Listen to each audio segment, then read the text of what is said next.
Halo podcaster, gimana nih kabar kalian semua? Semoga kalian baik-baik aja ya, karena cuaca sekarang kan lagi nggak tentu nih. Kadang hujan, kadang panas, kadang kangen, kadang kita juga ingat bahwa kita tuh harus belajar UTBK. Di cuaca lagi gak tentu sekarang ini, kalian harus jaga kesehatan ya, karena rawan banget loh kena penyakit. Ngomong-ngomong soal penyakit, aku punya satu pantun nih. Sakit perut jangan ditahan, karena banyak makan makaroni. Puji syukur kepada Tuhan, kita bertemu di podcast ini. Tapi kalian tau gak sih nama podcast ini podcast apa? Dan sebutan pendengar podcast ini sebutannya apa sih? Aku kasih tahu pakai pantun juga deh ya. Jalan-jalan ke pasar swalayan, tak lupa mampir ke toko kaca. Halo sobat Chester sekalian, selamat datang di Orkestra, obrolan cicet sejarah Nusantara.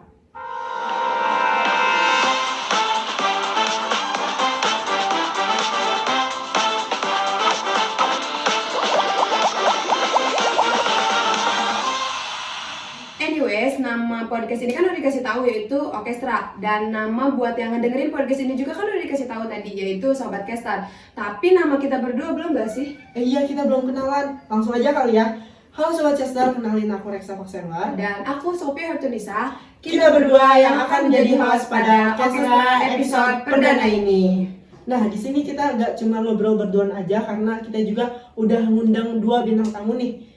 Kira-kira siapa ya bintang tamunya? Nah, bintang tamu kita kali itu spesial banget guys, karena mega bintang, mega super, mega mendung, mega cantik banget ini mah guys. Oke, langsung aja kali ya kita sambut kedua bintang tamu kita, Risa Oktaviani dan Nazwa Azahra. Nah, selamat datang Jua dan Risa juga. Gimana nih kabar kalian berdua? Alhamdulillah aku baik. Syukur kalau gitu. Nah, kalian boleh nggak say hi sama perkenalin diri kalian ke Sobat Caster di rumah, dan kalian boleh nggak sih nyebutin kesibukan apa sekarang? Boleh. Halo Sobat Caster, kenalin nama saya Risa Oktaviani. Saya salah satu siswa SMA Negeri 1 Cibung Gulang yang sedang menduduki bangku 12 PSP 4. Kesibukan aku kali ini, aku lagi sibuk ngerjain uprah-uprah karena kan bentar lagi bakal ujian praktik ya. Kalau buat Nazwa? Halo, nama aku Nazwa Zahra dan sering dipanggil Jua. Kesibukan aku akhir-akhir ini sama kayak Risa dan sibuk sekolah juga. BTW aku juga dari kelas 12 PSP 4 dan SMA 1 Cibung. Ya betul banget, kelas 12 sekarang kan lagi musim-musimnya nih, dilanda uprah, tugas, hafalan, dan lain sebagainya. Oke, kira-kira kita bakal bahas apa aja nih di podcast ini? Nah, dari nama podcastnya aja pasti kalian udah tahu dong di sini kita bakal bahas apa? Iya. Ya, sejarah Nusantara kan? Iya betul banget, di sini kita bakal bahas seputar sejarah Nusantara. Dan ngomong-ngomong soal sejarah Nusantara, Indonesia ini kita semua tahu Indonesia memiliki banyak sekali sejarah dan sudah melewati periodisasi sejarah yang banyak juga, mulai masa prasejarah, masa kerajaan Hindu-Buddha, hingga masa sekarang ini yaitu masa reformasi. Dan di episode kali ini kita akan membahas masa di mana kita hidup, yaitu masa reformasi, lebih tepatnya bencana dan penanggulangan di masa reformasi. Nah, buat kalian nontonnya full ya, jangan sampai di skip-skip. Oke, langsung aja kali ya kita mulai chat-chatnya. Aku mulai dulu nih ke kalian berdua, satu kata yang terlintas di pikiran kalian jika mendengar kata reformasi atau masa reformasi itu apa sih? Menurut aku reformasi itu perubahan. Mungkin bagi aku revolusi. Bener banget apa yang kalian sampaikan, karena di masa reformasi ini banyak sekali perubahan atau revolusi yang terjadi. Salah satunya adalah perubahan sistem politik yang menjadi lebih terbuka. Nah, pada masa reformasi ini kan dimulai pada tahun 1998 sampai sekarang. Pasti banyak banget kan bencana alam yang terjadi pada masa ini, terutama gempa bumi dan gunung meletus. Kira-kira apa sih penyebabnya? Ya, banyak banget bencana-bencana alam yang menyerang Indonesia pada masa reformasi tahun 98. Dan kan pada masa reformasi belakang-belakang ini pun banyak sekali bencana-bencana yang menimbulkan wilayah Indonesia sekitar. Mungkin karena Indonesia terletak di pertemuan 3 lempeng, Eurasia, Australia, dan Pasifik. Selain yang sudah disebutkan Risa, Indonesia juga terletak di Ring of Fire. Ring of Fire itu apa? Jadi Ring of Fire itu cincin api Pasifik yang panjangnya mencapai 40.000 km. Nah, hal ini yang menyebabkan Indonesia sering terjadi bencana alam seperti gempa bumi ataupun gunung meletus. Kalian tahu gak sih fun fact-nya, aku baru-baru ini baru aja lihat di salah satu situs online yaitu kompas.com, yang mana Indonesia itu disebutkan bahwa Indonesia adalah negara kedua yang menjadi negara paling sering diguncang gempa bumi. Kalian tahu gak sih berapa kali guncangan gempa sejak tahun 90 sampai awal tahun 2024 ini? Enggak. Nah, berdasarkan data tersebut disebutkan bahwa Indonesia diguncang sebanyak 166 kali guncangan gempa. Bahkan rata-rata tuh lebih dari 4 skala Richter loh. Wah, berarti dahsyat banget tuh Indonesia sampai seperti itu. Nah, Kak Jua boleh nggak ceritain satu bencana deh supaya sobat caster di rumah juga tahu nih. Oh iya, yang paling aku ingat tuh bencana alam, gempa bumi, dan tsunami Aceh. Oh, yang pernah dijadiin film? Ya, kejadian ini sampai dijadikan film yang judulnya Delisa. Dan setiap tahun tuh pasti ditayangin di televisi nasional. Bencana ini tuh dahsyat banget, bahkan jadi gempa bumi terhebat kelima sepanjang sejarah. Nah, kita kan tahu nih tahunnya itu 2004. Spesifik tanggalnya itu tahun berapa? Tanggalnya itu bencana ini terjadi pada tanggal 26 Desember 2004, lebih tepatnya di pagi hari. Dan tsunami berasal dari gempa tektonik berkekuatan 9,3 skala Richter dan mencapai gelombang laut itu mencapai ketinggian maksimal 30 meter. Oh, berarti dahsyat banget ya gempa buminya sampai nyiptain gelombang tsunami yang tingginya itu 30 meter. Kebayang gak sih tingginya itu setinggi apa? Ya benar, pasti tinggi banget kan. Nah, aku mau nanya nih Jua, kalau boleh tahu letak pusat gempanya itu di mana sih? Pusat gempanya itu terletak di bagian barat Sumatera. Nah, karena lokasinya di lautan, itu yang menyebabkan terjadinya tsunami di wilayah Aceh. Tapi bukan cuma di wilayah Aceh, di wilayah Sumatera Utara, bahkan di wilayah Asia lainnya juga seperti negara Thailand itu terdampak. Oh, berarti saking dahsyatnya ya. Kira-kira dampak yang terjadi itu apa? Dampak yang aku ingat tuh 230 km jalanan rusak, terumbu karang itu rusak hebat sampai 90%, dan perekonomian Aceh melemah hingga 15% pada tahun 2005. Wah, banyak banget ya dampak yang ditimbulkan dari gempa dan tsunami Aceh. Kalau boleh tahu penanganan pemerintah pada saat itu bagaimana Jua? Pemerintahan SBY dan Yusuf Kala pada saat itu melakukan penanggulangan dalam beberapa tahapan. Tahap yang pertama, mereka melakukan penyelamatan berupa penyediaan makanan, air, obat-obatan, dan pakaian melalui Kementerian Sosial, Kementerian Perhubungan, Kementerian Kesehatan, dan Kementerian Pekerjaan Umum. Tahap kedua, mereka melakukan upaya rehabilitasi fisik dan non-fisik. Presiden SBY mengambil kebijakan Open Sky Policy. Jadi wilayah Aceh itu terbuka untuk menerima bantuan dari luar negeri. Jadi kapal atau pesawat itu bisa masuk ke Aceh tanpa visa, walaupun masih dalam kontrol pemerintahan. Wah, saking dahsyatnya bencana gempa dan tsunami Aceh, sampai-sampai Presiden mengeluarkan kebijakan Open Sky Policy. Oke, tadi kan juga udah nyeritain tentang gempa dan tsunami Aceh tahun 2004.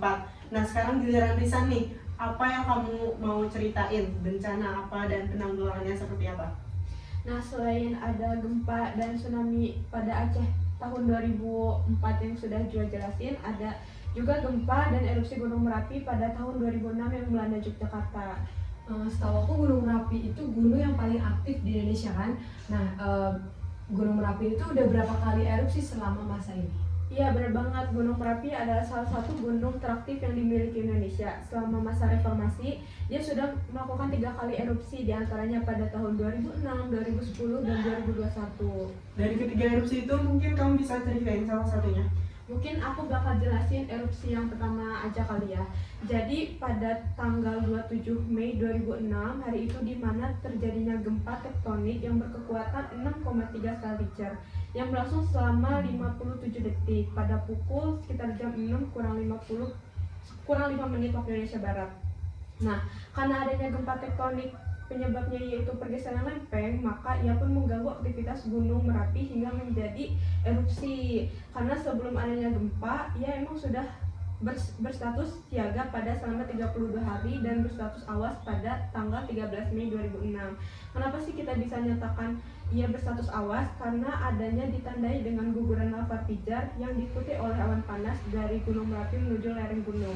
Oh, jadi si gempanya ini yang menyebabkan aktivitas gunungnya ya?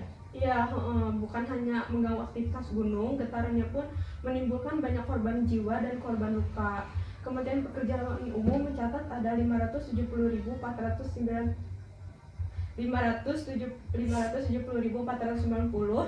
rumah yang rusak, diantaranya ada yang rumah rusak berat, rumah rusak ringan, bahkan ada banyak rumah yang rubuh. Mungkin mayoritas korban jiwa yang meninggal karena tertimbun bangunan yang rubuh, dan mayoritas manusia yang luka banyak karena mereka mengalami kepanikan yang hebat. Selain itu juga masyarakat juga sekitar mengalami kelumpuhan ekonomi karena diantaranya ada pasar yang tutup, bandara yang tutup, KRL yang mati, dan padamnya listrik. Oh, berarti banyak banget nih dampak dari bencana itu kan. Kira-kira pemerintah itu bagaimana sih cara penanggulangannya? Pada saat bencana itu, kepemerintahan sedang dipimpin oleh Bapak SBY atau Susilo Bambang Yudhoyono yang diwakili oleh Yusuf Kala. Setelah terjadi bencana tersebut, beberapa jam kemudian beliau pun langsung terbang ke Yogyakarta untuk menghampiri wilayah tersebut. Banyak sih kayak mereka tuh kayak membuka posko satgas, terus membersihkan puing-puing, bahkan mereka membuka dana rehabilitasi dalam masa tanggap siaga sebesar 5 triliun rupiah. Selain itu juga banyak negara-negara luar yang ikut serta dalam mendonasikan tenaga atau uang mereka ke bencana tersebut. Nah, dari yang aku baca juga, jadi pada masa presiden itu yaitu Bapak Susilo Bambang Yudhoyono, beliau tuh beberapa jam setelah kejadian langsung terbang menuju lokasi untuk mengecek keadaan sekitar. Nah, beliau pun sempat menginap beberapa hari di tempat kejadian sampai keadaan membaik. Nah, sebenarnya masih banyak lagi kan bencana dan penanggulangan yang terjadi di masa reformasi, tapi sebenarnya ada satu kejadian yang cukup menarik, yaitu gempa tsunami dan likuifaksi Palu dan Donggala pada tahun 2018.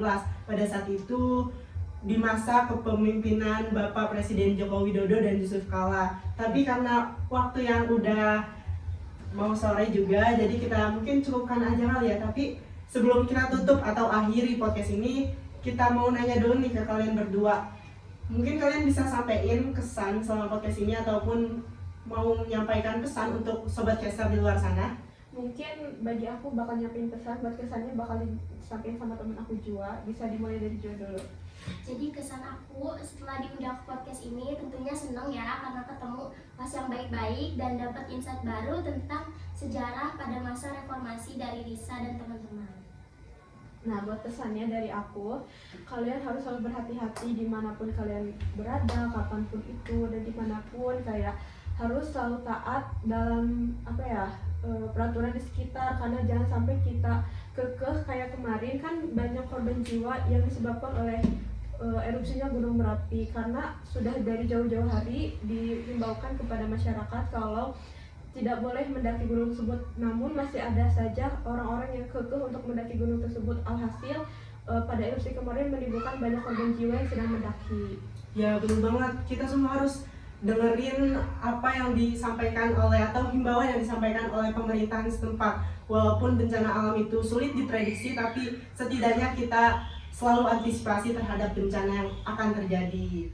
Tadi kan kedua bintang tamu kita sudah menyampaikan kesan dan pesan selama podcast ini, dan pesan untuk Sobat Caster di luar sana. Kita juga udah ngobrol cicat bareng seputar bencana dan penanggulangan di masa reformasi. Tadi juga udah menyampaikan gempa tsunami Aceh tahun 2004, Dan Risa juga udah cerita tentang gunung meletus dan gempa bumi.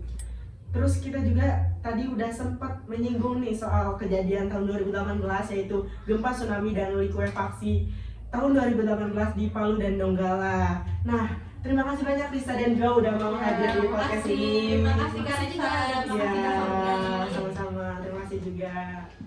Gimana nih Sobat Caster, episode pertama Orkestra ini? Pasti seru banget kan? Masih banyak cerita sejarah Nusantara yang dimiliki oleh negara ini. Intinya, kita nggak boleh capek, apalagi sampai melupakan sejarah Indonesia.